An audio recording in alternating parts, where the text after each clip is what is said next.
जय श्री कृष्णा। आप सभी का मेरे इस चैनल पर बहुत बहुत स्वागत है। आज हम इस वीडियो में आप सबके लिए लेकर आए हैं कार्तिक मास में सुने जाने वाली तुलसी माता की कहानी। तो चलिए अब हम कथा शुरू करते हैं। उससे पहले अगर आप मेरे इस चैनल पर नए हैं तो मेरे इस चैनल को सब्सक्राइब करें और आपको मेरी ये कहानियाँ कैसी लगती हैं कमेंट में जरूर लिखें। एक समय की बात है, एक गाँव में एक बूढ़ी माई रहती थी। वह रोज तुलसी पीपल सींचती थी और कहती थी कि हे तुलसी माता, सबकी दाता, गड़वा दीजो, लड़वा दीजो, खीर खांड का भोजन दीजो, दाल भात का जीवन दीजो, पाट पीताम्बर पहनन को दीजो, चटक की चाल दीजो, पटक की मौत दीजो, एकादशी का दिन दीजो, श्री कृष्ण भगवान की खान दीजो, बैकुंठ में वास दीजो। वह रोज तुलसी माता से यही प्रार्थना करती रहती और रोज तुलसी सींचती। उसकी यह प्रार्थना सुनकर तुलसी माता सूख सूख कर दुबली पतली हो गई। भगवान श्री कृष्ण ने तुलसी माता से पूछा कि हे तुलसी, अभी तो कार्तिक का महीना है, माता बहनें आपको खूब दूध दही पानी से सींचती हैं, तो आप इतनी सूख सूख कर दुबली पतली क्यों हो रही है? तब तुलसी माता ने कहा कि हे भगवान, एक बुढ़िया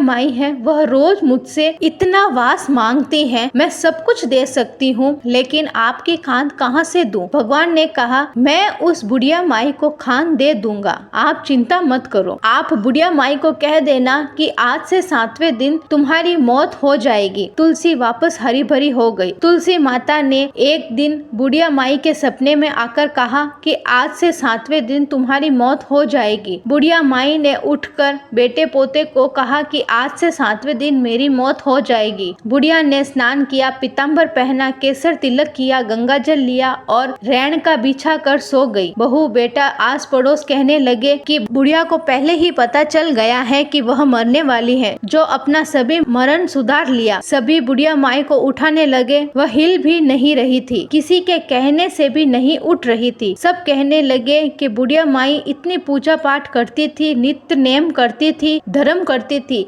आज तो इतनी भारी हो गई है कि किसी से भी नहीं उठ रही है। इतने में एक 10-12 साल का लड़का आया और कहा कि यहाँ क्या हुआ है? सब कहने लगे कि यह बुढ़िया माई इतने नेम धर्म करती थी, लेकिन आज किसी से भी नहीं उठ रही है। तब उस लड़के ने कहा कि सब दूर हो जाओ, मुझे उठाकर देखने दो। तब सब लोगों ने कहा कि इतने लोग भी नहीं उठा सके तो तुम तो बालक हो, तुम क्या उठाओगे? तब वह बालक बोला, मुझे देखने दो, इनका दर्शन करने दो। वह जाकर बुढ़िया माई के कान में कहने लगा कि बुढ़िया माई, गड़वा ले, लड़वा ले, खीर खांड का भोजन ले, पाठ पीताम्बर पहनन को ले, बैकुंठ का वास ले, कृष्ण भगवान की खांड ले। बुढ़िया माई के चिटुड़ी उंगली लगाई, ऊपर से विमान आया। बुढ़िया माई सीधे स्वर्ग लोक में गई। लोगों ने देखा कि लड़का तो दिखाई भी नहीं दे रहा है। सब कहने लगे कि यह तो साक्षात भगवान है। बुढ़िया को सीधा वैकुंठ का वास मिल गया। बोलो जय तुलसी माता की। हे तुलसी मैया, उस बुढ़िया की लाज रखी, वैसे सभी की रखना, कहते सुनते हुकारा पढ़ते सभी की रखना। अगर आपको मेरी ये कथा अच्छी लगे तो इसे लाइक करें, शेयर करें और कमेंट करना बिल्कुल ना भूलें।